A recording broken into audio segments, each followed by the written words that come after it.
Olá a todos, estamos aqui para mais uma lição deste curso do T-Flex Analysis e o tópico para a lição de hoje vai ser qual o fim e qual o papel das malhas.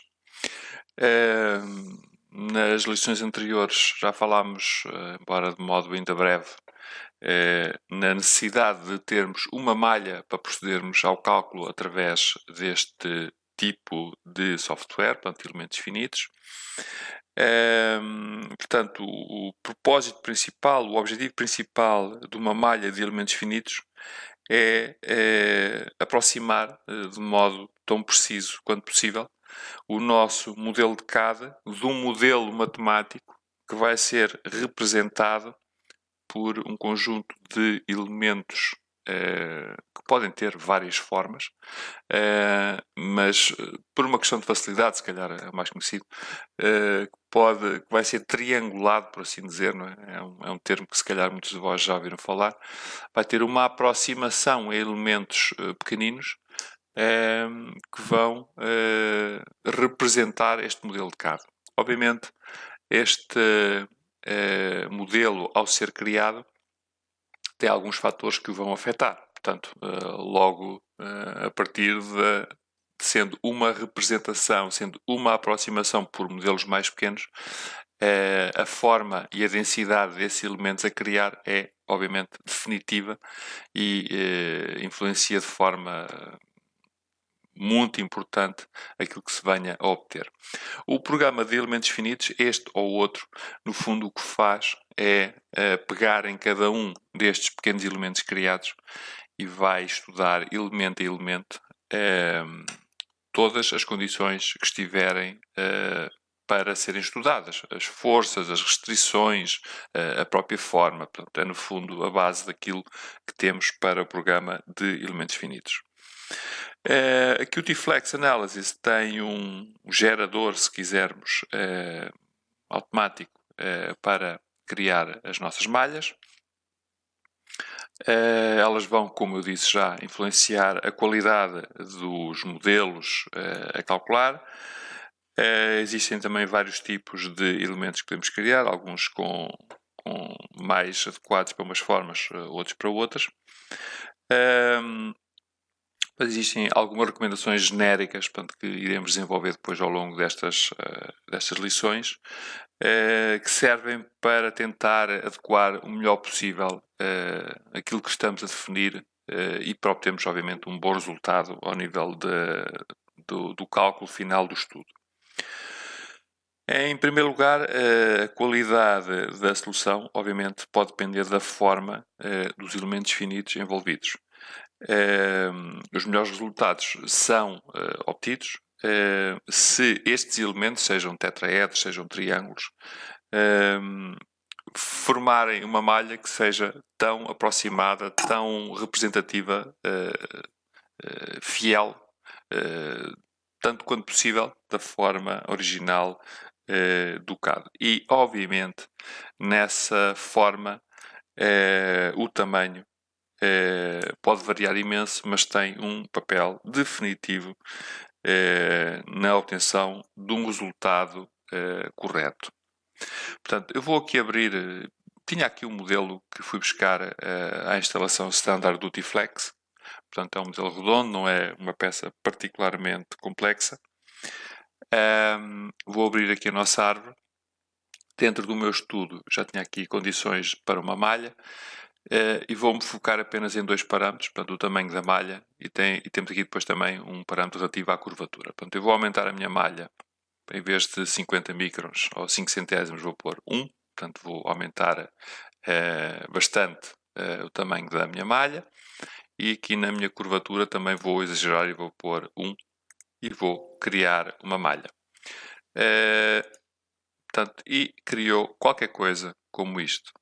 E como podem ver, aliás, até acho que introduzi mal o parâmetro. Sim, senhora, introduzi mal o parâmetro, não era aqui assim, era aqui em baixo, peço desculpa. 1. Foram criados 321 tetraedros. Agora, o objetivo era exagerar. Como podem ver, o meu modelo para usar em elementos finitos, a minha malha, deformou-me bastante a minha peça original. Portanto, obviamente vou conseguir obter um modelo calculado quando mandar o programa correr as definições que estão inseridas pelo utilizador, mas provavelmente os resultados vão ser bastante imprecisos, porque a minha forma também está bastante aquém daquilo que eu esperaria.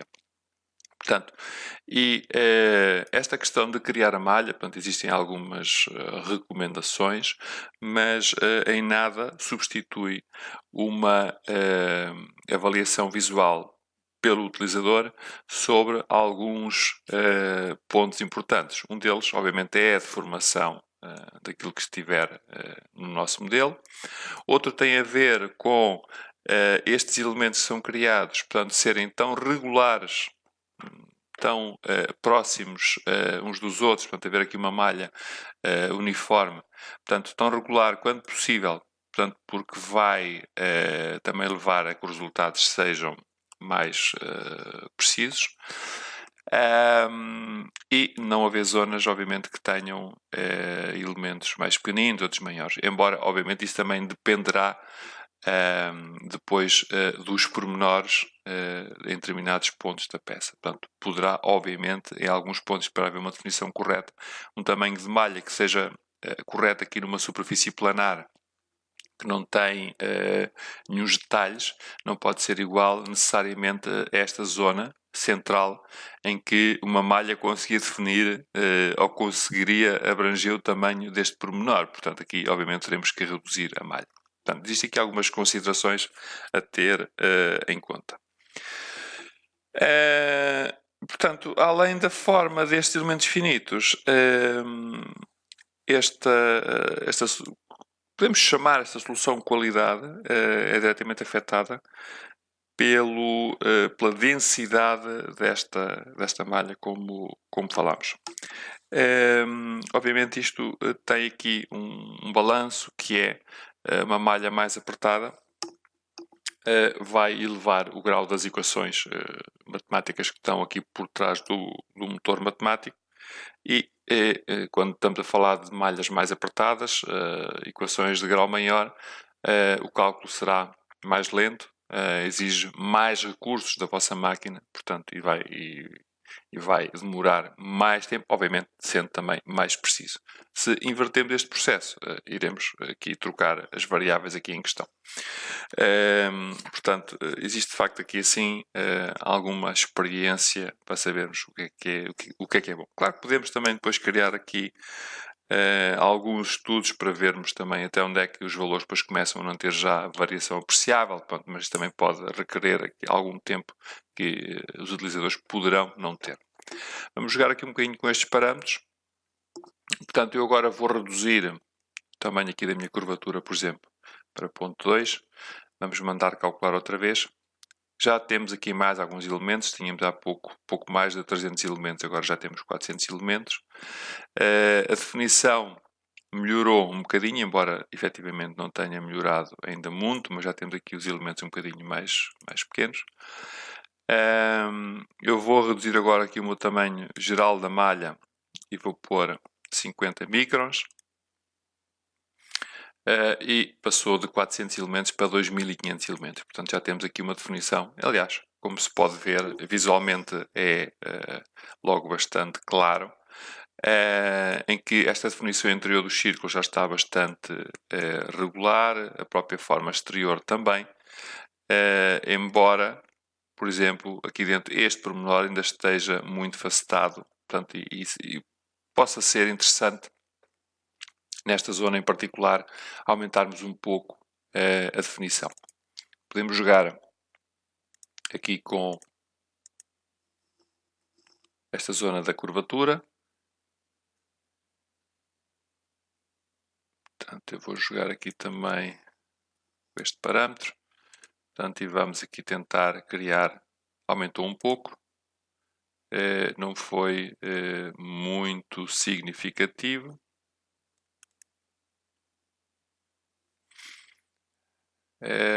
Vamos aqui também agora aumentar Há aqui outros parâmetros que podem influenciar. Eu para já não queria estar a mexer em muitos parâmetros, queria só lidar com estes dois.